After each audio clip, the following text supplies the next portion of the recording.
Look what happens when you keep the dandy handy. We all like division. It's true. The me versus you mentality. We all love it to a certain degree. People are terrible in general, and when we like something for some reason, we have to think it's better than the other thing that might be similar.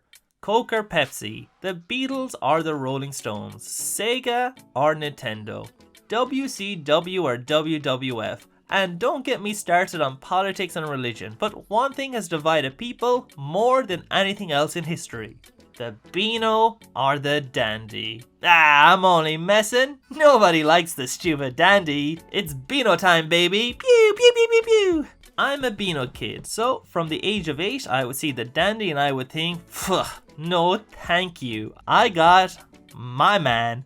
Do you know why though? Do you know the reason why the Beano is superior to the Dandy in each and every single way? Well, it should be fairly obvious really. I saw the Beano first. That's the only reason. Today though, I am a wiser old Ashley and I think it's time to give the Dandy a fair shake. You know, really look at what I was missing. As a kid, I liked any comic I could get my hands on. The Topper, the Beezer, the Buster, and I even liked the 3-panel gag comics in the paper, even though none of them were funny. You know what I didn't like though? I didn't like the Dandy.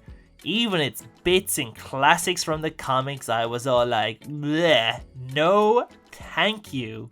And I think the reason was because I knew the other comics were not in Beano's league, but the Dandy was, and in a lot of people's mind, was better. And if they thought the Dandy was better than the Beano, then they clearly thought they were better than me. Me, the guy who regularly talks about disposable children's comics. I don't think so, buddy. I don't think so. Both comics would often sell up to 4 million issues a week at their peaks, which always surprised me. In Ireland anyways, the Dandy was a lot rarer, and I didn't know anyone who read it. There we go, another reason to hate the Dandy. The Brits liked it. Darn Brits. They liked that British comic more than the British comic I liked. Ugh, swines. Well, I'm more open-minded now, so let's answer the question. What is the Dandy? Well, it's a children's anthology comic.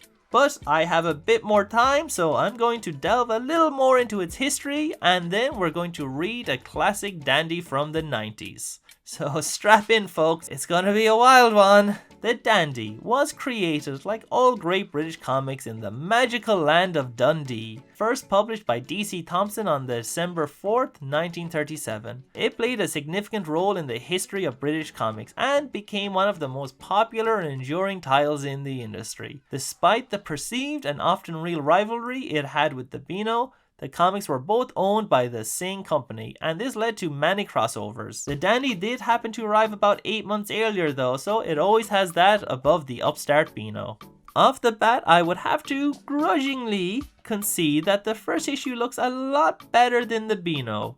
While the Big Ego cover I would argue is more iconic looking, the Dandy has the better strip with longtime character Korky as the front page mascot in what is easily a much more entertaining story than Big Ego. It also has the advantage of not having a regrettable minstrel type character on the cover, so re-releases don't have to remove anything. Inside, we also have already in issue 1 the first appearance of the comic's most famous character, Desperately Unfunny Dan. Sorry. Desperate Dan. Dan needs his own dedicated episode, so I won't go too much into him today, but he along with Korky, Burl the Pearl, created by David Lowe by the way, who you may remember from creating another famous strip, and later Bananaman, who flew over to the Beano after the Dandy went up to that great attic in the sky, were some of the comic's most famous characters. Similar again to its brother, the Dandy was affected by paper shortages during World War II, necessitating format changes and content adjustments to reflect the wartime atmosphere. The characters and storylines often conveyed messages of patriotism and resilience, contributing to the war effort's propaganda and morale-boosting initiatives. The comic played a role in maintaining a sense of normalcy for children and evolved its content to navigate the wartime context. After the war, the Dandy experienced a surge in popularity. It became a weekly publication and reached its peak circulation during the 1950s. This led into the friendly rivalry between itself and the Beano, with both comics competing for readership and often influencing each other's content. This led to the joint The Dandy and Beano Summer Special in 1963, before the Dandy would move on with its own summer specials, and the Beano vice versa. Skipping ahead to September 1985, the Ailing Nutty was merged with the Dandy, bringing with it the Bananaman strip. Yes, Bananaman just jumps willy-nilly to wherever he wants. Absolutely zero loyalty. Just over a year later, the short-lived Hoot, remember Hoot? Well, Hoot died too, so it also merged with the Dandy, most notably incorporating the character Cuddles into the Dimple strip to form Cuddles and Dimples, another of the Dandy's longest running and honestly unpleasant comic strips.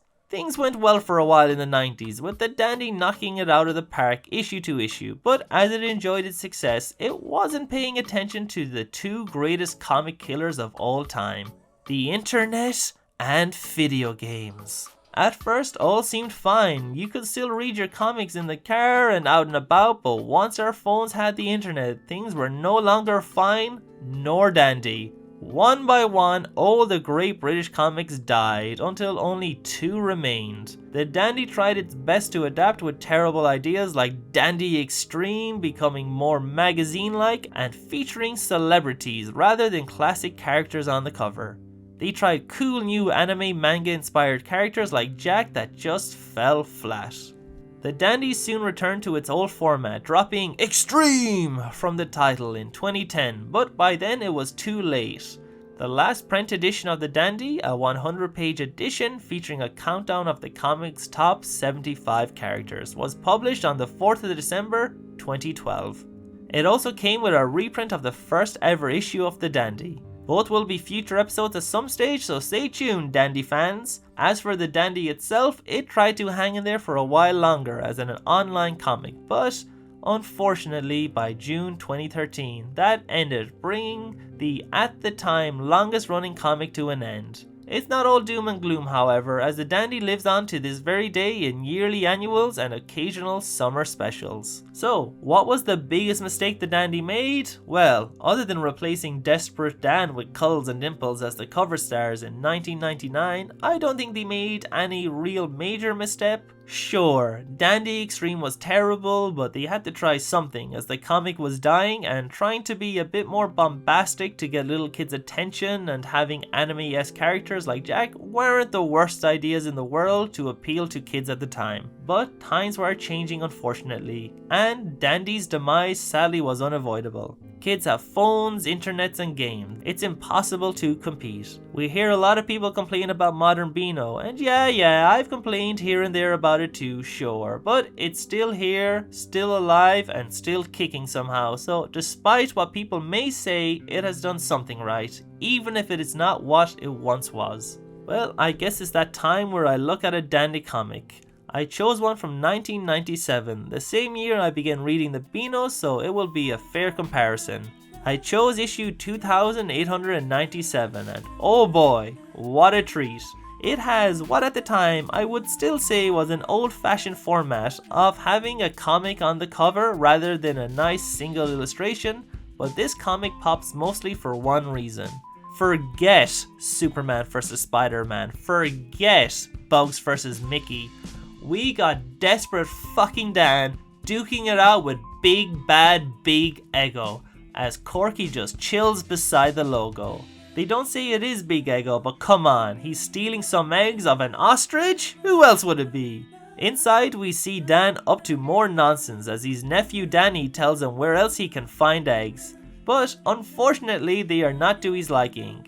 Unhappy, Dan tries to bait his nephew, who then uses a banana peel to have him slip into a building, bulldozing it to the ground, which, luckily enough, is what the mayor wanted all along. As a reward, Dan gets to keep the wrecking ball, as we learn why he wanted an egg in the first place. Oh, Dan, will you ever be funny?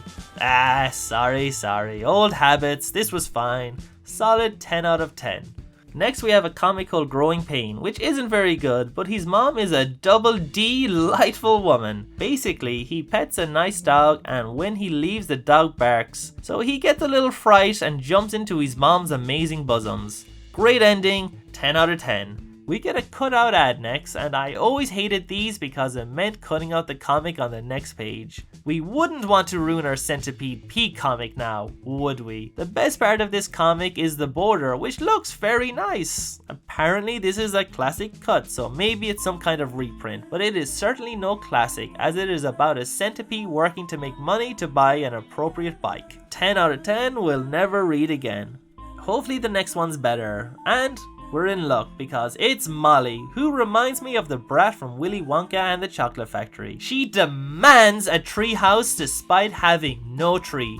So the toddler, after abusing her dad for his lack of vision and patience, steals a bulldozer and brings home her own tree. She accidentally puts it through her house, but her terrible enabling parents just smile and make the best of it. The comic ends with what I guess is a joke, but you could definitely argue against that in court. I actually rather liked Molly, much better than that Ivy the Terrible over in the Beano. Her hippy dippy enabling parents were a bit of fun, and look at this awful expression on Molly. Fantastic. 10 out of 10, pretty great. It was at this point I started to notice they had Dan 31st of the 5th 97 somewhere in every comic strip inexplicably, just in case we forgot the release date. Must be a production thing, so they know which strips go in which comic. Up next is that wanker Watson, Winker to be precise. His teacher has bought a lottery ticket in a hurry, which slightly annoyed the little wanker, so of course the teacher must suffer the wrath of this pompous little posh boy. Watson breaks into Mr. Creeps. Seriously, is that his name? Poor man, my god. He didn't have a chance at all. I thought I had a bad with Ashley. Well, anyways, Watson breaks into his study and messes up his TV to trick him into thinking he's won the lottery. Classic. How Mr. Creep doesn't recognize his worst student, I'll never know, but believing he has won a golden ticket out of the misery of teaching snot-nosed blue blood brats, Mr. Creep celebrates and insults the principal, right before hearing another TV announce the real numbers. Uh-oh. Well, it turns out another nicer teacher has won, who then kindly buys a meal for all the posh rich brats. God forbid working class kids like the Bash Street kids get a break. Well, at least they get their own summer special. You won't see Watson what's-his-name get his summer special. Not a bad comic, but when your main character is so unlikable that you root for a man called Mr. Creep, perhaps some things should change. Still though, 10 out of 10 because us creeps need to stick together. Next up is Blinky, who has the same art style as Crazy for Daisy. It is annoying that they don't credit artists, so unless it stands out like this style, you would have a very difficult time figuring out who was the person behind each comic's art. Well, here basically the comic is Mr. Magoo. Nothing else to say, it's just Mr. Magoo. A nearsighted boy who thinks a glove is an octopus and a banana is a canary. 10 out of 10, don't waste your time. Next up is a dandy main eventer, Cuddles and Dimples. It actually gets 3 pages, so this must be something special. Off the bat, these babies are horrific. One kicks a cat while the other beheads flowers just for fun. Their dad comes out crying that Mom, probably his wife's name, won't let him watch football. And let me tell you, I lived in Britain for 6 years, and trust me, this grown adult tantrum about football was very, very common. Anyways, he steps onto the baby's skateboard because of course babies have a skateboard, and concusses himself as his babies laugh at him. These horrible little gremlins just laugh at him. We see he has suffered some serious brain damage as he climbs the bird pole. The babies confuse this situation, thinking their dad has become a baby just like them, so yay, new friends. I wonder which came first though, this or that episode of the Rugrats. Well, the babies put their dad in a pram and push him around town, leading to some rather uncomfortable scenes. We see him smack an innocent man so hard in the head, making him think he is also a baby. The comic then ends with a full page panel of the babies playing with these mentally unwell men. Yay! A fun little background plot is a parrot sending their poor cat flying, and we see him in the background of different panels, leading me to believe he has been flying through the air for at least 20 minutes. Cuddles and Dimples were very unpleasant. I feel kinda dirty after reading them. Possibly worse than all the Beano brats combined. I would be scared to meet these chavvy little babies. They are feral. Anyways, 10 out of 10 because I'm afraid they would come around mine and mess me up. After a quick advert for Calvin Klein jeans, we get another big gun Bananaman. When little Eric eats a banana, he transforms into a creep. No, not that creep. Bananaman! Ba-ba-ba-da-da. We see B-Man reading Alice in Wonderland when all of a sudden he gets assaulted by a hippo and a badger. Of course, Bananaman, who we see having some kind of raunchy dream. I mean, come on, what's happening here?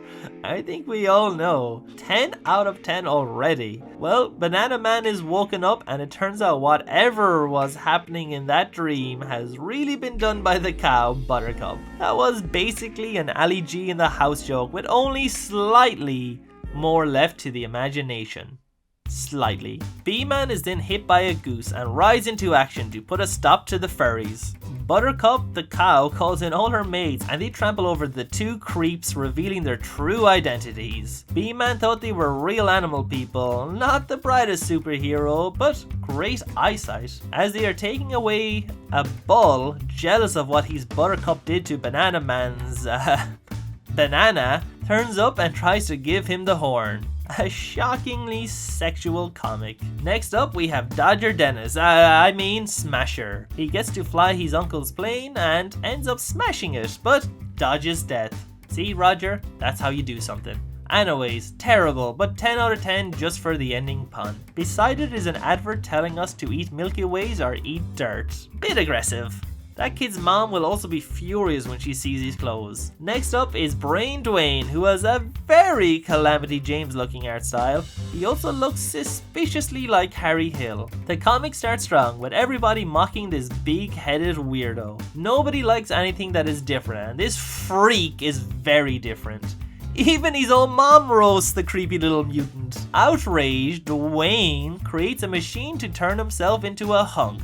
But, again, being a British farce, it of course backfires, and everybody and everything in the world is changed to look just like him. They all look like freaks. Well, all's well that ends well, I guess. Another 10 out of 10 for this one. Maybe my favorite comic so far. Honestly, this was pretty good. And we're back in the Crazy for Daisy extended universe, which we all know is set in Wales. We have maybe the creepiest character so far of the comic, called Sneaker. And that is saying a lot when so far we've had Mr. Creep and Bananaman doing things he shouldn't be doing with a cow. Sneaker tricks this questionable couple. Is he her dad or sugar daddy? How old is she? This whole thing is very strange. I'll assume it's her dad. Anyways, after sneaking into what I assume is Merthyr Tifdale, the Sneaker hears they like picking flowers, so tricks them into a field and doesn't warn them about the goat. He's so sneaky. After the goat handles them, the Sneaker steps in to put the goat down. For some reason, just as the little girl thinks he's a hero, the daddy... no. Oh, I didn't like the sound of that. Well, he notices Goat was crossed out and replaced with Sneaker, and it just sort of ends. I have no idea what's going on, if I'm being honest. I'm missing a lot of context here. Is the Sneaker trying to seduce the little girl? Is that what is happening? Whatever is going on, it has my attention and has snuck its way into my heart. So 10 out of 10. And speaking of 10, it's Peter Pest time as his older sister brings him along on a date to meet her boyfriend, who is super into trains. I like trains. After being in a rush to spot a train, the freak next brings him to watch a western, but is disappointed by the lack of trains. He turns his back on the Native American on screen because, in his own words, I always sit with my back to the engine. Wow. Just gonna move on. Just gonna move on from that. Well, Peter Pest has had enough of him caring more about trains than his fine-ass sister. So he takes him on a ghost train to really scare him. Yeah, that'll show him. Take that, Melvin, you train creep. Well, this one wasn't too bad, I guess. I like trains, so 10 out of 10. Choo choo. Last up is the Dandy's first ever cover star as the grand finale comic. We see Korky's kids trying to trick some birdies into the garden and end up getting stuck on the roof after Korky birdie blocks them for no reason. He tries to help them off the roof but ends up knocking them to the floor. Korky apologizes but tells them they should be kind to birds. The feral kids, not having any of this, lash out and tear poor Korky apart. And those ungrateful birds happily take his fur to help build their nests. A classic Korky tale, 10 out of 10. So that's it, we did it. We read a standard Dandy from the 90s. And how did it compare to the Beano? It's alright, it's subjective, but to me it wasn't that good. Not as good. Dan has never been my man, and after him you really only have Bananaman, Duane, and a shocking amount of creeps. Cuddles and Dimples were okay, but a bit try-hard, a little too edgy for my taste. And a lot of it came across as Beano rejects. I like the sneaker out of sheer weirdness, but other than Mr. Creep, no one really stands out as very memorable. I'll admit though, I have the nostalgia for the Beano, so I'm probably being a bit biased and unfair. But I hope you learned a lot about the Dandy today, and if you did, make sure to like, subscribe, and rate this video 10 out of 10. If you don't, you're all a bunch of creeps. Boy, I sure did say a thing or two about a thing or two. Who knows what I might say next? Could be something good. Only one way to find out, and that's by liking and subscribing. Go on, you know you want to.